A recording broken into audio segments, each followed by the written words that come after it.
खुलुमबाय। फोथायनो गोब्राब, नाथाय फोथायनो नांगोनदि बर'नि सासे लाइमोन लिरगिरि कामरुप जिल्लानि रङिया महकुमानि बेन्दोङाव थानाय 1 नं केकहाटी गामिनि मानाव गेदेर हिमेन बर'आ कभिड-19 नि नाख्रेबनायाव दिनै गासैखौबो सोगाबना बे मुलुग संसारनिफ्राय अबथिरायै बिदाय लाबाय। बिथांनि अबथिरायै बिदाय लानाय एबा रुंसारि जानाया बर'नि थुनलाइ मुलुगावबो मोनसे सुफुंख'हायै खहा जाबाय।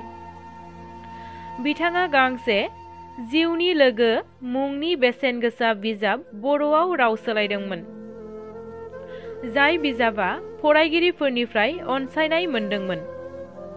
बिथाङा 1 नं केकहाटी सिजौ बाथौ थानसालिनि सनाथि मायथाइ फोरबोजों लोब्बा लाखिनानै फोसावनाय बिसम्बि सिब्रायनिबो गाहाय सुजुगिरि बिबानखौ लादोंमोन।